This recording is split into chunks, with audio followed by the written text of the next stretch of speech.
अस्सलाम वालेकुम, कैसे हैं आप सब? ठीक हैं, फिट हैं? नई वीडियो के साथ आपकी खिदमत में हाजिर हैं। आज हम बात करने वाले हैं दुआ के ऊपर कि जो दुआ मांगना है ये कैसा है और दुआ में क्या मांगना चाहिए। क्या कोई इसके पीछे की भी कोई बात है या फिर बस हाथ उठाए और दुआ करनी शुरू कर दी। तो रसूलुल्लाह सल्लल्लाहु अलैहि वसल्लम अल्लाह ताला से एक दुआ जो है वो मांगते थे कि या अल्लाह मुझे उस दुआ से बचा जिसको आपने कबूल नहीं करना। उस दिन मैं एक ऑडियो सुन रहा हज़रत वासिफ़ अली वासिफ़ रहमतुल्लाह अलैह की, और उसमें इरशाद फरमाते हैं कि कहीं अगर आपको पता चल जाए कि ये मुकाम ऐसा है कि जहाँ हर दुआ कबूल होती है और आप वहाँ पहुँच गए, तो जो सबसे पहला काम आपने ये क्या करना है कि आपने दुआ नहीं मांगनी जब तक कि आपको पता ना हो कि आप क्या मांग रहे हैं। कुरान की आयत है कि हो सकता है, जिसका मफहूम है, हो सकता है तो अपने लिए कुछ पसंद करो जो तुम्हारे लिए सही ना हो सकता है तो अपने लिए कुछ नापसंद करो जो तुम्हारे लिए सही हो। तो हमें तो ये भी नहीं पता होता कि हम अल्लाह से मांग क्या रहे हैं। तो बाज़ औक़ात इंसान ऐसी चीज़ मांग रहा होता है जो उसके लिए सही नहीं होती। तो दुआ में क्या मांगना है, दुआ मांगनी तो बहुत ज़रूरी है। दुआ का जो मुकाम है और दुआ में जो सबसे खूबसूरत बात है वो ये है कि दुआ मांगने वाला और दुआ सुनने वाला बैक वक्त उसी जगह पे मौजूद होते हैं। एक इंसान ने हाथ उठाया और दुआ की, तो जो दुआ कर रहा है वो भी वहाँ मौजूद है और दुआ सुनने वाला भी वहाँ मौजूद है। तो ये बड़ा एक गहरा और एक बड़ा करीबी ताल्लुक है अल्लाह और अपने बंदे का। तो दुआ मांगनी है, लेकिन दुआओं में जो बहुत प्यारी दुआ एक हज़रत वासिफ़ अली वासिफ़ रहमतुल्लाह ने जो है इरशाद फरमाई है कि या अल्लाह मुझे अपने फ़ैसलों पे राज़ी रहने की तौफ़ीक अता फरमा, कि जो आप मेरे लिए कर रहे हो मुझे उस पे राज़ी रहने की तौफ़ीक अता फरमा। मिसाल के तौर पे समझाने के लिए ये उन्होंने एक एग्ज़ाम्पल दी कि सोचो कि अगर कहीं अल्लाह मिल जाए तो अल्लाह से क्या मांगोगे।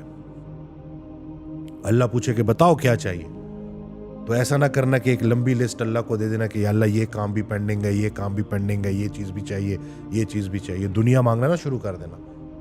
अल्लाह अगर मिल जाए और अल्लाह पूछे कि क्या चाहिए, तो आपकी ज़ुबान पे एक ही बात होनी चाहिए कि अल्लाह आपकी रज़ा चाहिए। आप मिल गए हैं और क्या चाहिए। तो बादशाह अगर आपका हो गया तो पूरी बादशाही आपकी है। तो ये बात समझनी है कि जब हम इस नीयत से अल्लाह से दुआ मांगते हैं और दुआ को ज़िद नहीं बनाते, प्रोटेस्ट नहीं बनाना, दुआ को इसलिए मांगना है कि दुआ हमें अल्लाह के करीब करने का बहुत प्यारा ज़रिया है। और दुआ जो है ना, इससे बहुत सारी मुसीबतें, बहुत सारी बलाएं टल जाती हैं।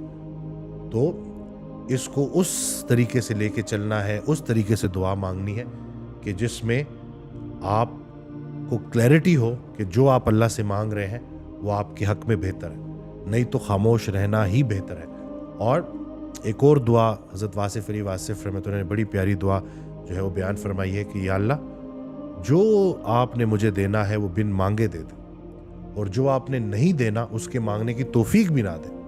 यानी कि अल्लाह के फ़ैसलों में इतना राज़ी रहना कि या अल्लाह मैं जानता हूँ कि मेरी ज़िंदगी को आपसे बेहतर, आप खालिक हैं, आपसे बेहतर कोई नहीं चला सकता और इसके आपसे बेहतर फ़ैसले कोई नहीं ले सकता। तो मुझे मेरी दस्तरस से बचा और जो मेरे हक में बेहतर है उसको कबूल करने की मुझे ताकत दे। ये भी बड़ी ज़रूरी बात है, क्योंकि इंसान जल्दबाज है, वो जल्दबाजी में समझ नहीं पाता कि मेरे लिए क्या सही है क्या गलत है, तो वो कहीं नाशुक्रा हो जाता है। तो बस ये जो अल्लाह कर रहा है बिल्कुल सही कर रहा है, और यकीन के साथ ज़िंदगी गुजारनी है।